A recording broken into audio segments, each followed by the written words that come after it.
Premed Office Hours, episode 213. Welcome to the show. If you're watching on YouTube or Facebook or LinkedIn or wherever you are, welcome.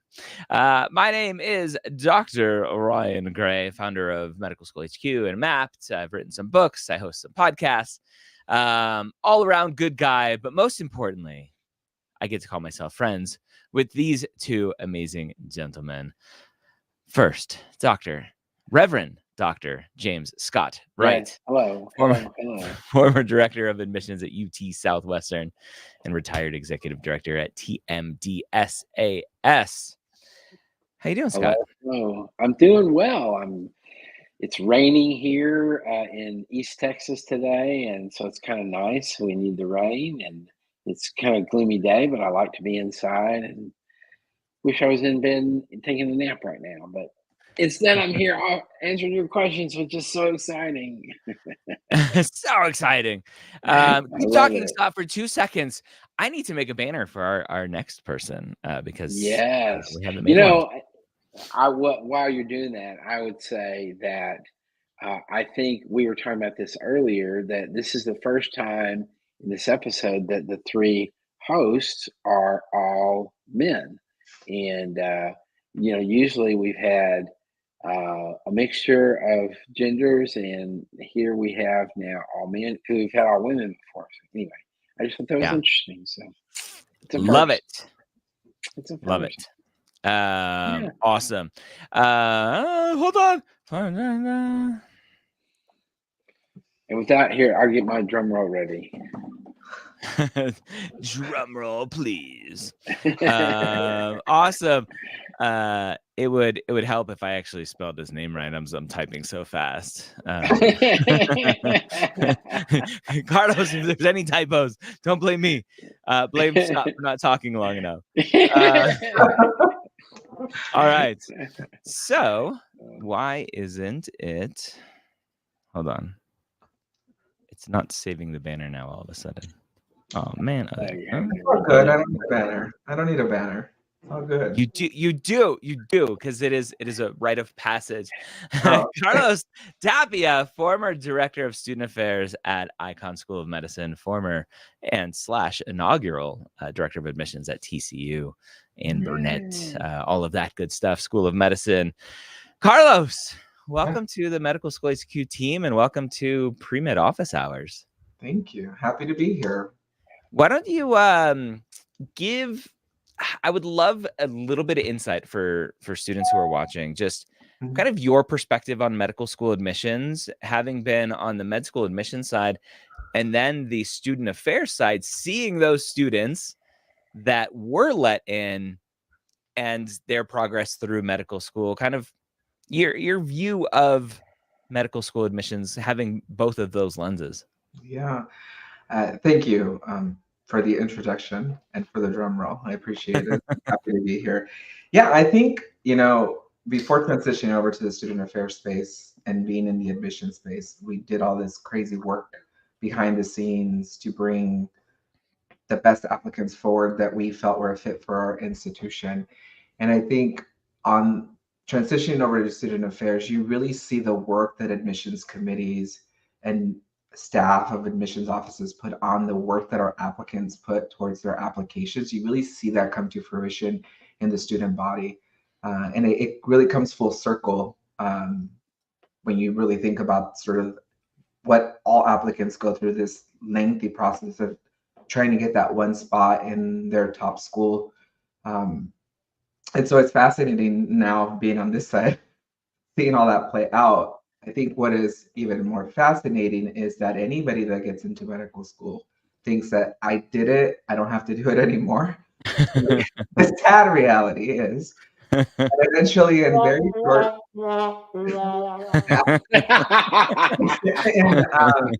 very short, I would say, not even 4 years, 3 years, 2.5 years, you really have to do this process all over again for residency. Yeah. And it's the same yet different, because I think you are a little bit more now embedded in medicine, and now you have to explain why you're choosing the specialty that you're choosing. But personal statements, experiences, all of that fun stuff doesn't go away quite yet. Yeah. So just be ready for that.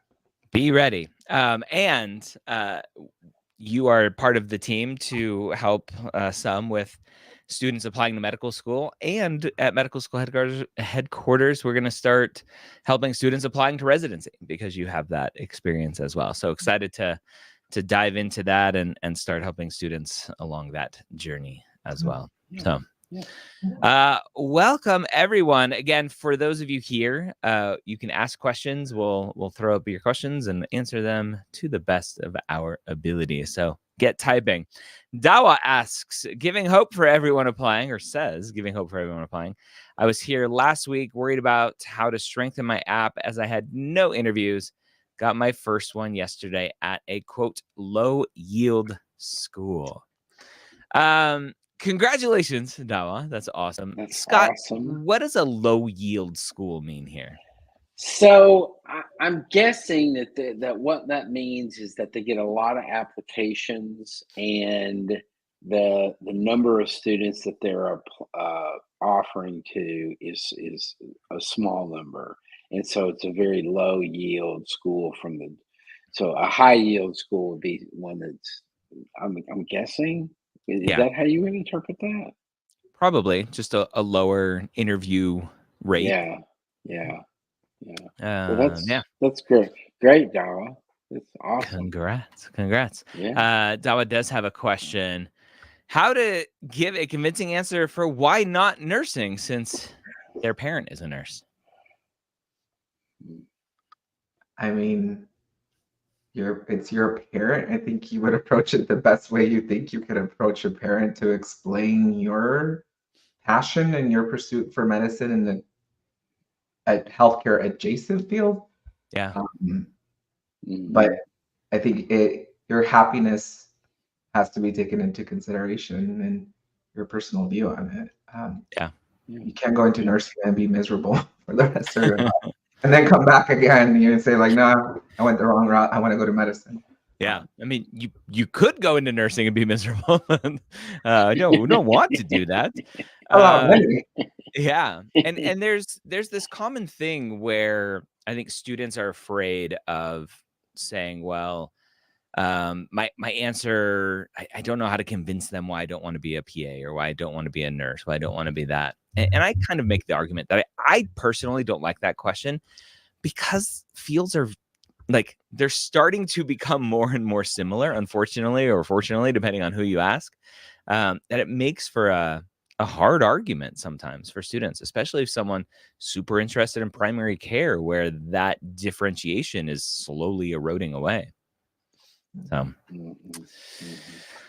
good luck, Dawa.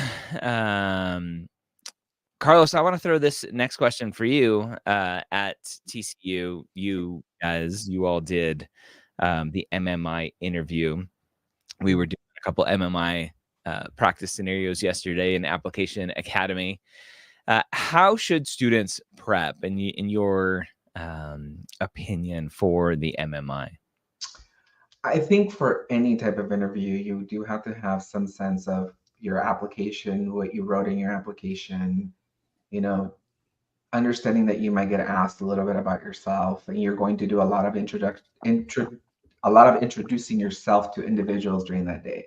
And that includes people that work at the medical school, physicians that are on campus, other applicants that are there with you. So you have to have sort of that they call it sales pitch. I don't like sales pitch, but really knowing yourself. And I think the hardest thing for any humans, particularly, I know for me specifically, is talking about myself, because I don't think a lot of people like to talk about themselves. But specifically for an MMI, you really don't need much because MMIs are not necessarily based on your application. I do know that some schools in MMI stations add questions of like, tell me something about your application that you want us to know that you didn't include, or tell us something in your application that was negative. So you have to know those type of questions or how to answer those type of questions. But more traditionally, MMIs are just be yourself. And when you're getting presented with the prompt, like you're going to have time to think about your response and be authentic to yourself. And go in there to have a dialogue with the individual. Again, I speak because that's the way we did MMIs. Other schools might do them very differently. Yeah. So. And that's a frustrating part of this process is our general advice is, hey, like, you don't have to fill up the whole 5-7 minutes, whatever it is. There typically is some follow-up questions, but there are other schools where the interviewer just sits there completely silent and doesn't talk to you at all. And it's so frustrating because the student doesn't really know until it happens. And then you go, okay, I can either keep talking or just sit here and twiddle my thumbs. Right. Good luck. Scott, anything to add to that? No. No. Good job, Carlos. Yes. Here is a question from Deshaun. I've been reading Dr. Ray's book on the interview process. Was wondering, what would you amend in the book, if anything, to make it more relevant to the virtual interview? Obviously, my book came out, I think, in 2017, 2018. My interview book, that's right here, the orange one. Pre-COVID, Scott. Virtual interviews, right? Some I don't know how much is different in a virtual interview versus an in-person interview, that potentially from a preparation standpoint or just day of standpoint would be different. I would say that there are things that you have to take into consideration in a virtual environment, such as what's going on behind you, where's your location, how's the lighting in your location, how your technology, you know, fine with the speed of your internet at your location, just there's a lot of technical sort of logistical issues that you don't have to deal with when you're doing an in-person interview. that I think have to be taken in consideration. One thing that I run into quite a bit is students that have a table or a desk in front of them. They often lean on the table or desk while they're doing the interview. And I'm always like, no, no, no, no, no. That's very casual. That's like, you need to be. So I encourage them to scoot away from the desk so they cannot be tempted to lean on it, but to sit up straight, good posture like you would if you were sitting in the same room with them. So that's one thing that I think is a little bit different. You're in your own environment, and so you may tend to be a little bit more casual than you would if you were in an in-person interview. So I think there's a lot of those kinds of logistical things. I think in terms of answering the questions and stuff, it's not a whole lot different, but Yep. the logistical part, there's some things that you have to think about. Yeah. A couple other things that have come up recently, I've seen in one of the groups that I'm in. There are some schools that will tell you no background filters, no blurring of your background. So don't assume, oh, I have a mess back there, but I'll just turn on a filter. You may not be able to use that. I heard recently that there's one school that wants you to spin your camera around to make sure there's no one else in the room. So make sure your whole room is cleaned up, or you're in an environment that you're not going to feel embarrassed when they go, okay, like turn your computer around, turn your camera around. We need to see your environment. So just be prepared for those few things. One of my biggest things with virtual interviews is the question of, do I look at the camera or do I look at the screen? Right. And for me, right, I'm cheating because I use a teleprompter. I'm staring at the screen, but it's also looking basically directly at the camera as well. So don't judge my setup for most people, right? Scott, Carlos, your camera is above your head, above the screen.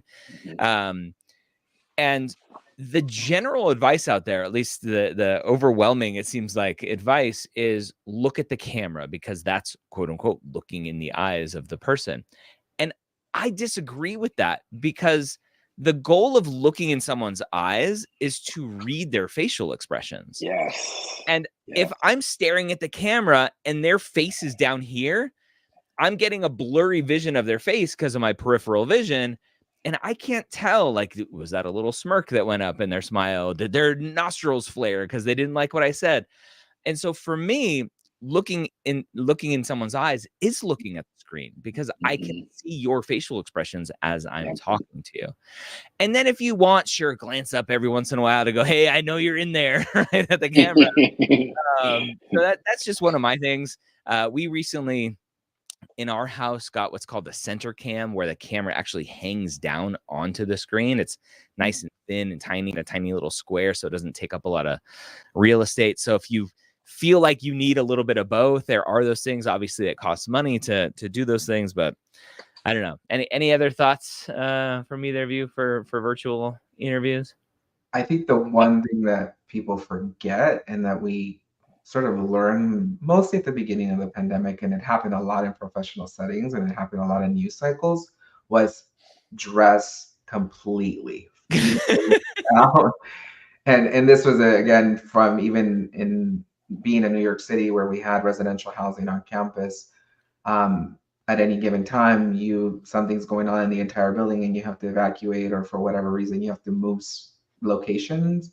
It's very awkward if you're not completely professionally dressed, even for a virtual interview. So we always said completely dressed for the interview. Although it's comfortable, just do it. And again, we've all seen stories on the news of people that don't do that. Just be mindful of that. Yeah, you never know what interruptions may come, or there's like a random fire alarm and you have to jump up, but your camera's still on. And you're like, hey, nice boxers. Yeah. At least there were boxers. Yeah. Yeah, a good question. All right. Shilpi asks, what are the most important pieces of advice you would give a Canadian student applying to the US?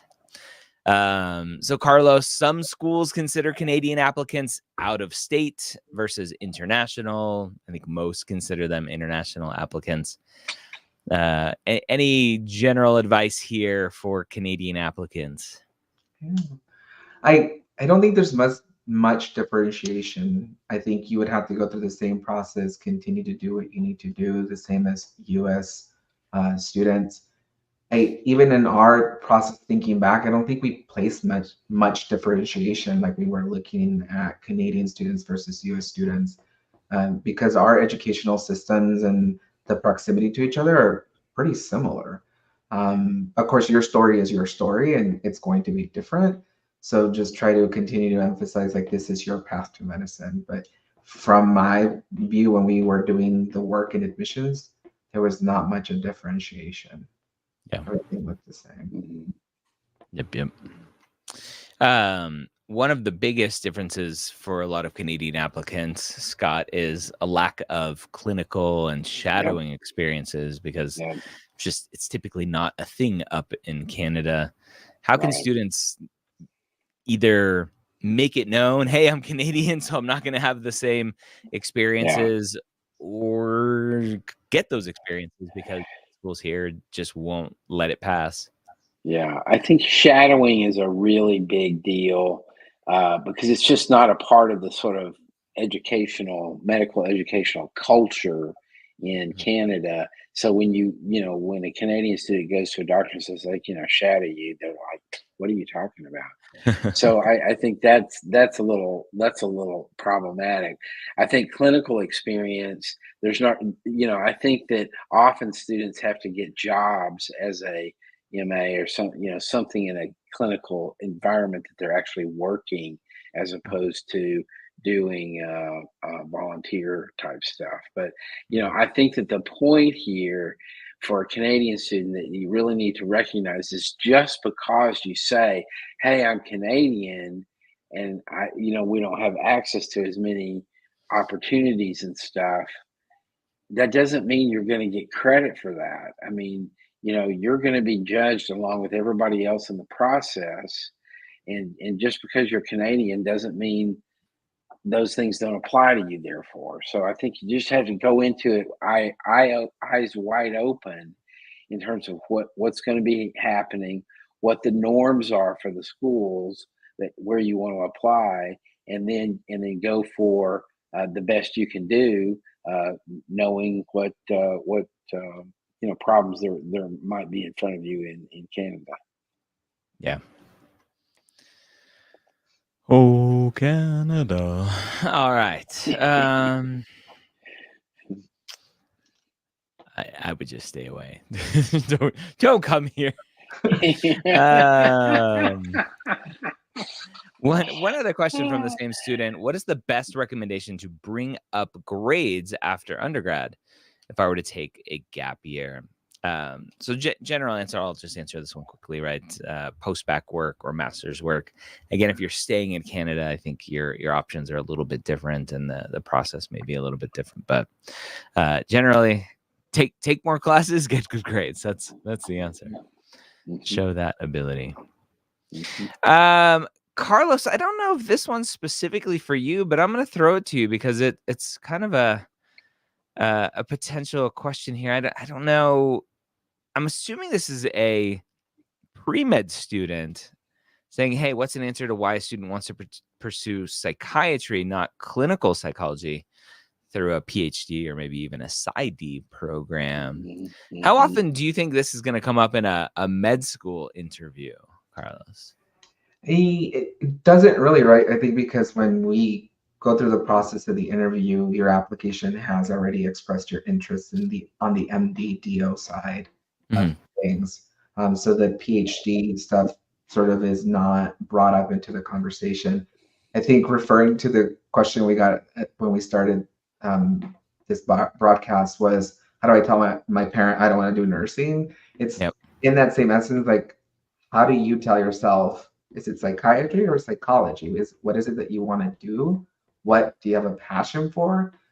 Understanding that, of course, psychiatry, you're going to have to go through the MD process and go through the application for medical school. And so it's just really balancing that out. If you want to go the PhD route, you can go the PhD route. Some people say, from experiences that I've had with students, that they're really focused on the PhD stuff side because they want to do research, and that's where they want to focus on. Then you can have the argument for MD, PhD, but that's a whole different sort of ball game. But it really comes down to your preference, what you want to do. Have you done your research on both? What are the highlights? Which one attracts you the most? And again, do you want to go through the medical school process to get into the psychiatry field and get an MD? Yeah. Yep. Good luck. All right. Interesting question here. I withdrew from a medical school last May and trying to see if I can still get in this cycle. What would be your recommendation for me still trying to excuse me, still trying to get in this year or at all? Scott, it's not common, but it's not a never thing where students leave medical school for one reason or another. What advice do you have for the student to kind of pick up the pieces and hopefully continue down this journey? Well, so first of all, I would say, I express my, understanding that this is, I'm sure, a difficult road for you to follow. Um, going into medical school is traumatic in and of itself, and then having to leave medical school, withdrawing from the school, must be have an emotional toll to it. And so I want you to know that I understand and can really sympathize with your situation. So what I would say is depending on why you withdrew, the first option is to seek to re-enter the medical school where you left, if that's possible. That's going to be the easiest and most straightforward means. If so, for example, if you took a leave of absence, now if you had to withdraw because of academic problems or whatever, then that's a whole nother ball game.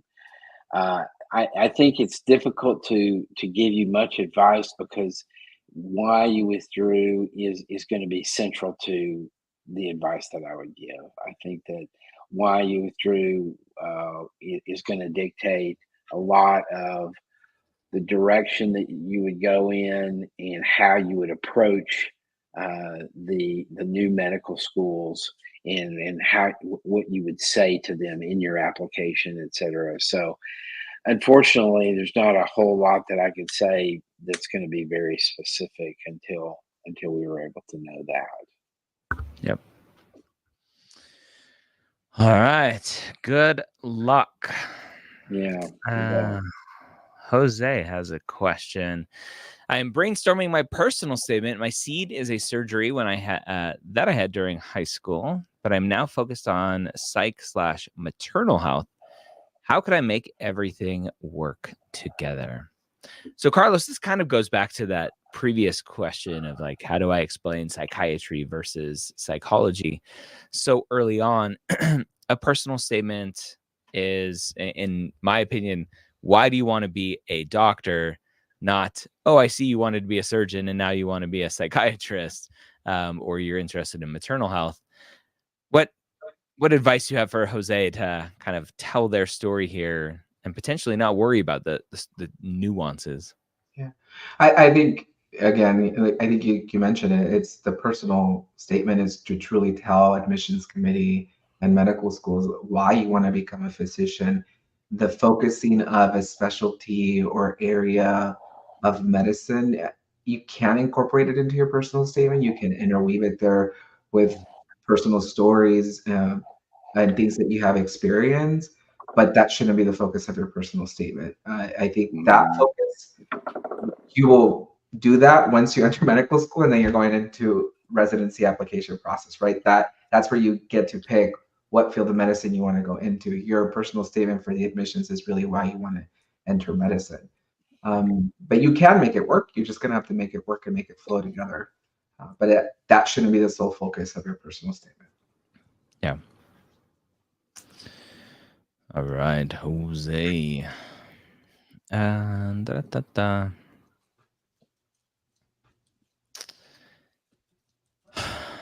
got waitlisted for an interview.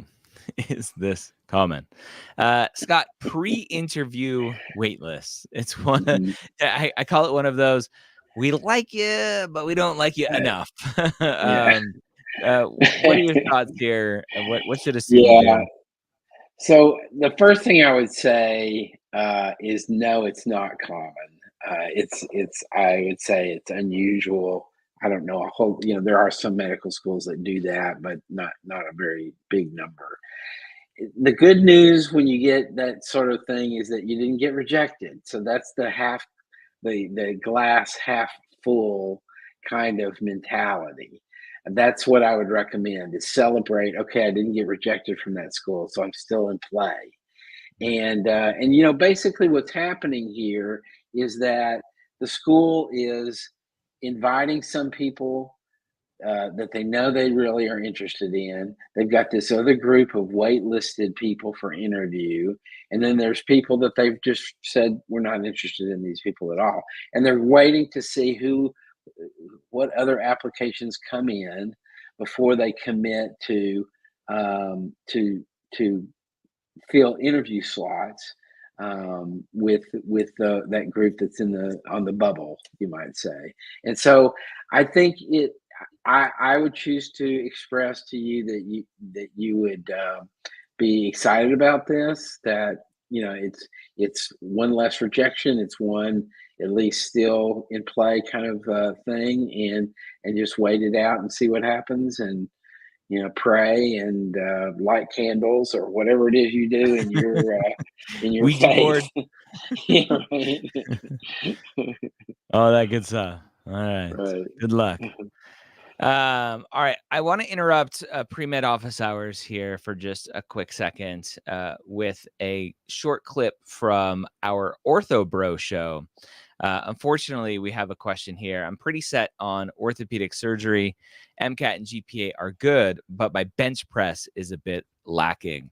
Should I take a gap year to try to bump it up?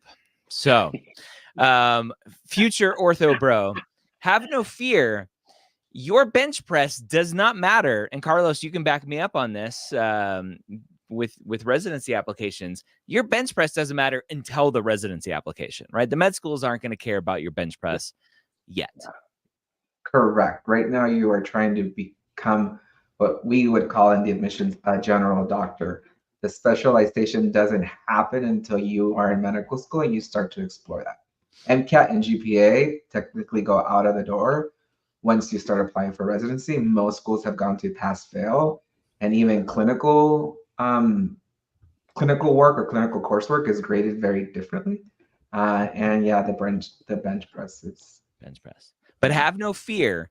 Ortho bros or wannabe ortho bros with low bench presses just become PM&R docs. So there's still a place. Wow. Boom.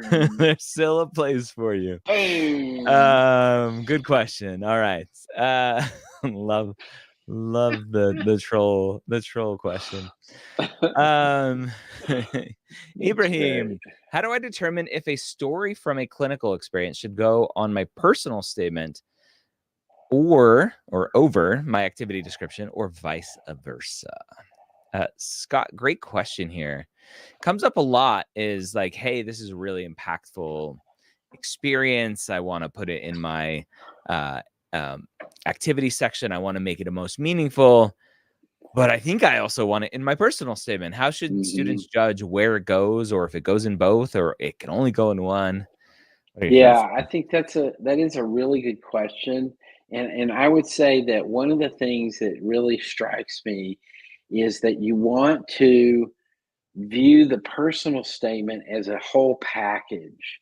And so you want to think about, a lot of students will put two or three watering events in their personal statement where they're saying, here's an event that really solidified my interest in medicine or that continued me on this journey.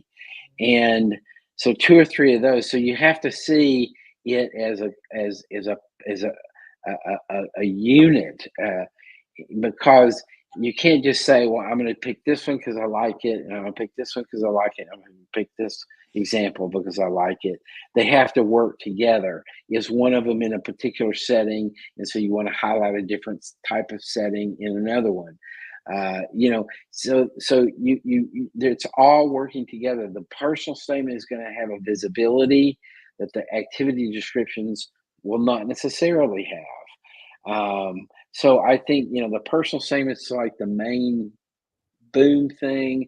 So if you want something to really be, visible, it would go in the personal statement as opposed to just a activity description or activity description that's the most meaningful. And so you kind of have to balance it all out based on what you're trying to do in in, in the whole package of the application as a whole, or in the whole package of the personal statement as a whole. I hope that is not too nonsensical. I said a lot Yep. of words, but Lots that of makes words. sense. Made sense to me. Here's a really great question, Carlos, kind of piggybacking on that.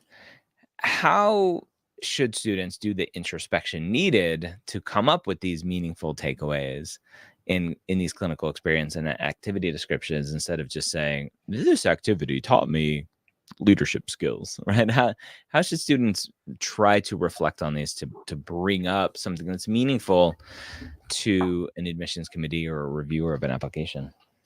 Yeah, it's a good question, and I think the part that leads to the reflection and how you determine what is meaningful is, I personally think, is journaling after every experience and really going deep and thinking about how has this impacted me? Has it changed my view towards medicine? Is there something that would impact me if I became a physician that I could then change in the future?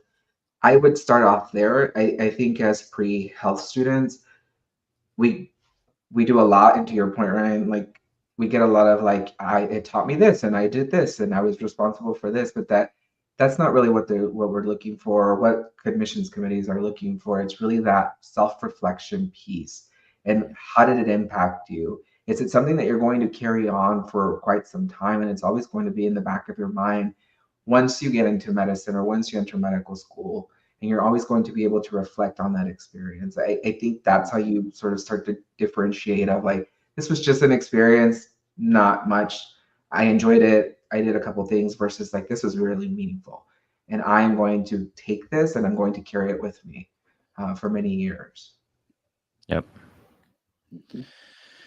Awesome. Good stuff. I put a little ticker up there, map.com. Carlos, you mentioned journaling. One of the big reasons that we love Mapped is students can start tracking all of their activities and create journal entries for everything as you go. That's just one of the many features of mapped.com. You can go do almost everything for free over there.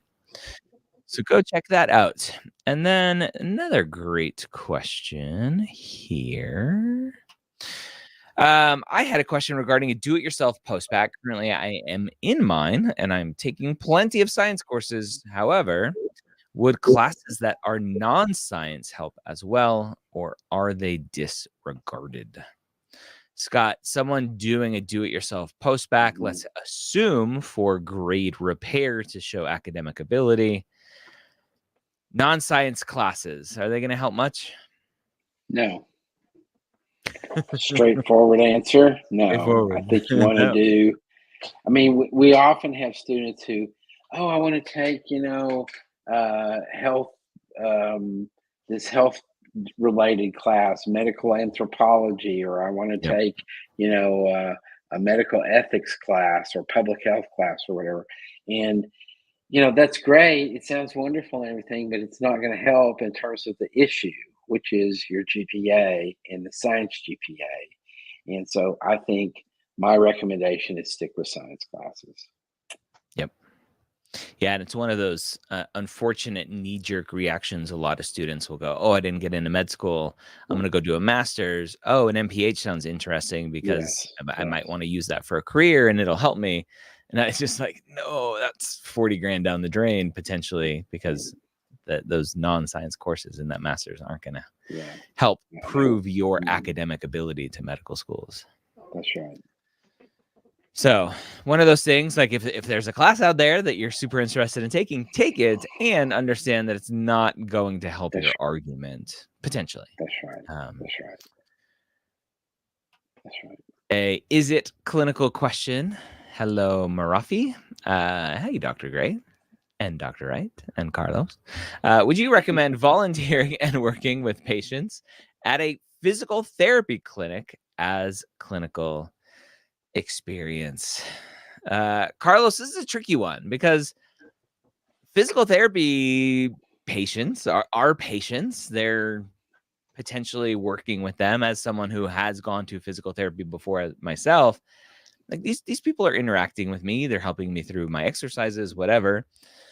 But for medical school admissions purposes, how would you rate on a spectrum of good versus evil, and good versus, or helpful versus not helpful? Where would you rate physical therapy aid? I'll call it here.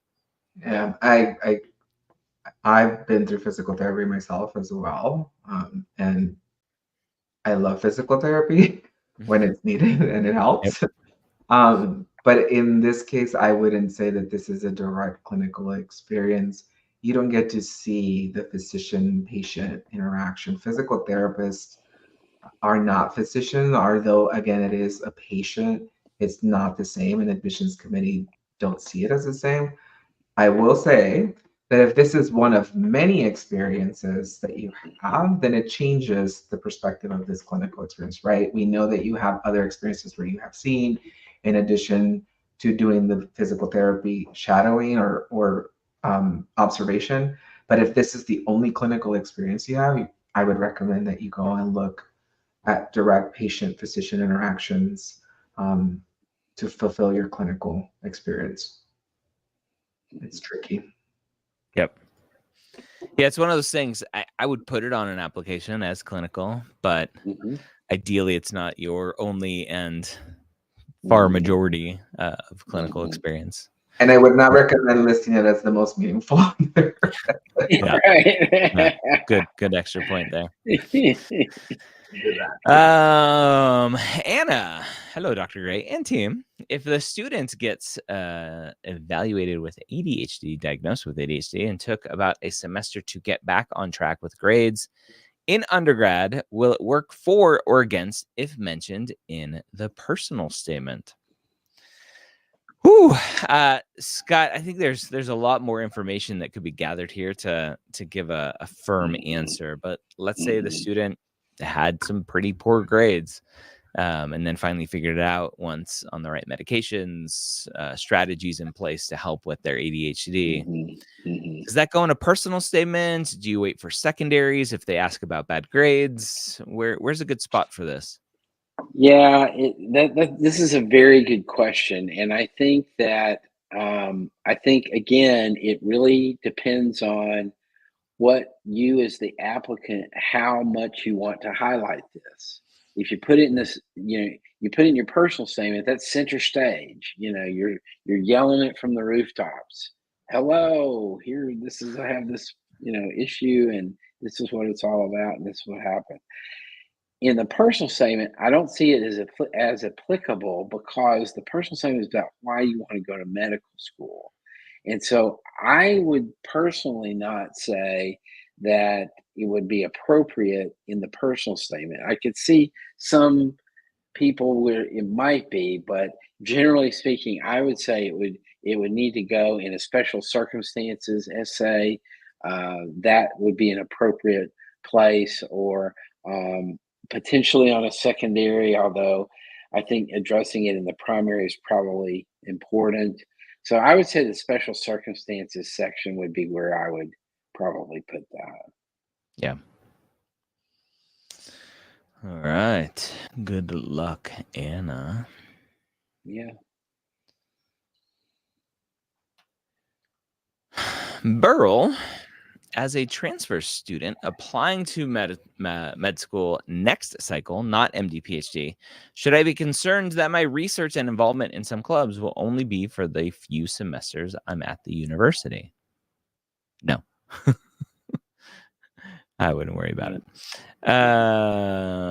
All right. Follow-up question. Since the community college did not have those opportunities. Yeah, don't worry about it. Right.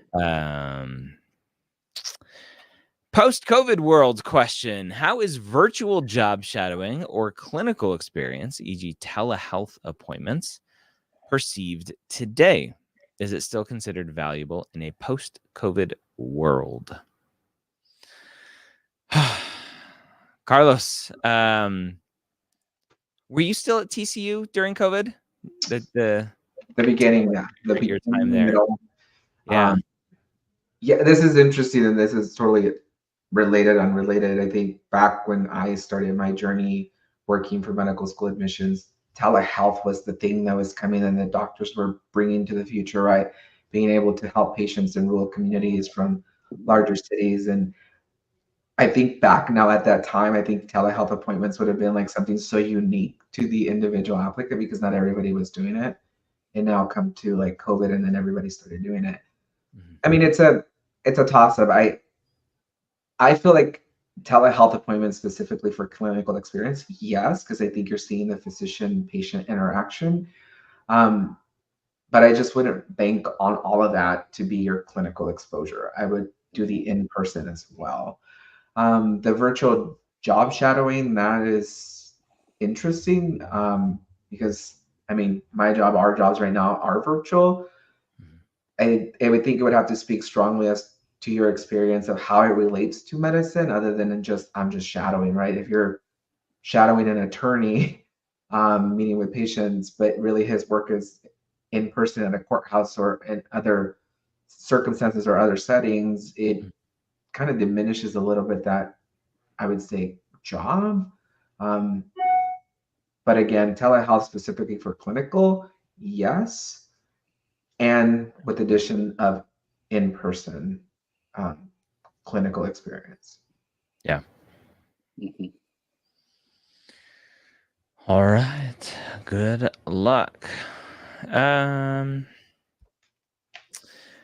It's about that time of year for questions about update letters. When do we start sending update letters? Before or after interviews? Scott, I know you have a point of view on this. Yeah. What are your thoughts on when So update letters, if at all, should be sent? let me tell you when to send an update letter. When you have an update. that's when you send an update letter. If you don't have any updates, then you don't send an update letter because you have nothing to update. You only update if you have something to update. Yeah. There you go. And one caveat to that, you only update if the school says you're allowed to send updates. This is right. This is correct. Yes. Don't Yeah. waste your time if they're not going to take it. Yeah. Good point. Not every Good school point. wants updates. And if they accept updates, it may be a specific kind of update. And if they accept updates, it may be a specific way to send those updates. And let me just further say that if your update is I'm continuing to do this, I'm continuing to do that, that's not an update. They know you're continuing to do that. This is only new stuff. Something Yep. happened and I got offered this great job, or I got this great scholarship, or I got to do this amazing thing, or whatever. Those are Yeah. updates. Yeah. Like I know in my projected hours, I said I was going to get 400, but I'm really only going to be at 390. So I just wanted to let you know. Yeah. Don't overthink it. Yeah.